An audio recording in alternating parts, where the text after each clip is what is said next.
to all the organizers, to my fellow researchers, and to all my friends attending this virtual research conference. A pleasant day to all of you. I am Lumugda, a faculty from the Department of Marine Biology, SPAMAS. Today, I'm going to present to you my research output. My research is entitled Green Synthesis of Colloidal Gold Nanoparticles using Brown Seaweed, Sargassum Polysystem Sea Algal extract from Davao Occidental, Philippines. This research was also made possible with the guidance of my mentor, Dr. Franco Teves, from the Department of Biological Sciences, Mindanao State University, Legal Institute of Technology.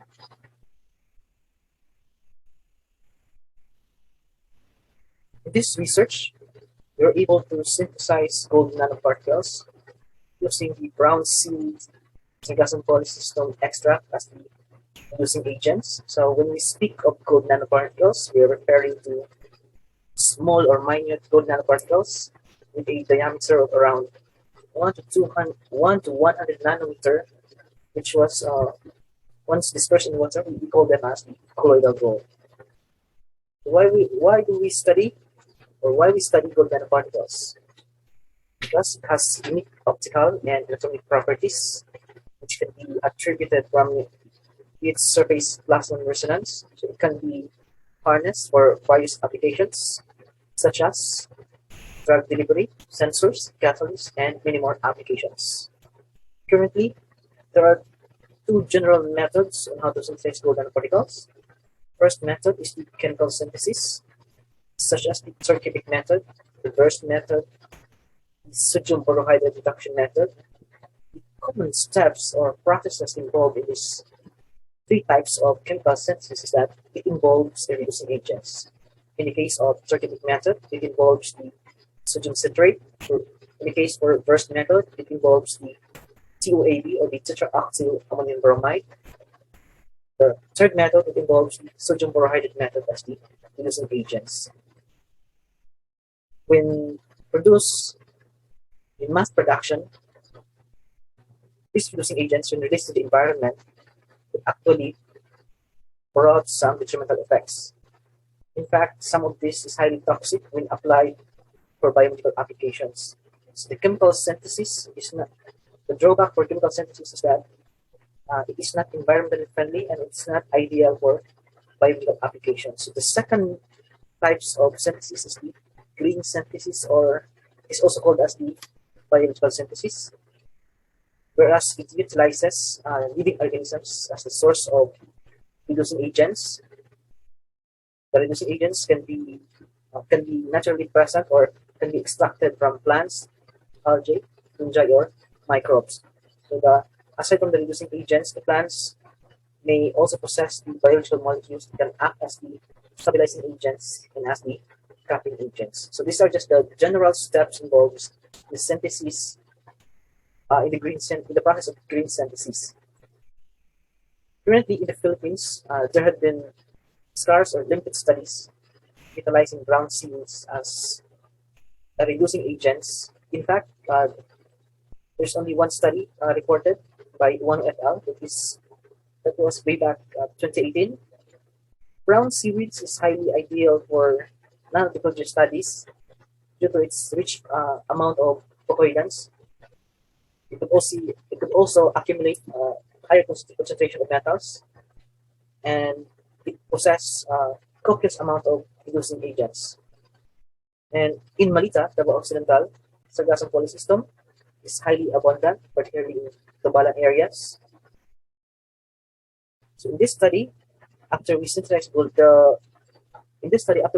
gold nanoparticles, we want to characterize them in terms of absorbance and spectrum, describe the morphology, and initially identify the reducing agents or the stabilizing agents and the capping agents.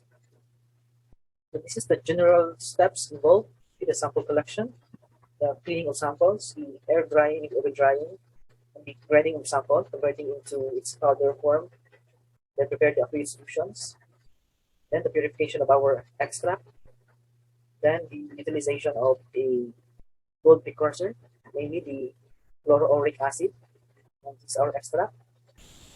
Here in the illustrations, when you interact sargassum polycystin extract and the gold precursors, so color reactions took place in the solution after you have synthesized these nanomaterials. So we proceed with the characterization using the UVB spectrophotometer, which is conducted at the Research and Laboratory Services of STAMAS. Then the next steps is the purification of our nanomaterial using the centrifuge. Centrifugation process was performed for 1 hour at 5,000 RPM. Then to prepare the samples for scanning electron microscopy, we freeze-dried the samples. So the samples were submitted at the Ateneo de Davao University Material Science Lab for the SEM analysis. Then we also submitted samples to the Analytical Science Laboratory of the Institute of Chemistry with Diliman for the FIR analysis. And the results.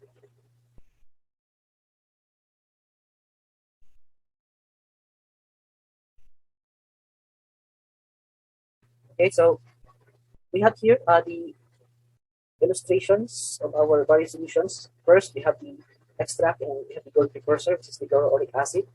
So when you interact the extract and our gold precursor, so we're able to produce this solution, which is now our gold nanoparticles. So to confirm that this is really a gold nanoparticle, so we perform additional characterization techniques.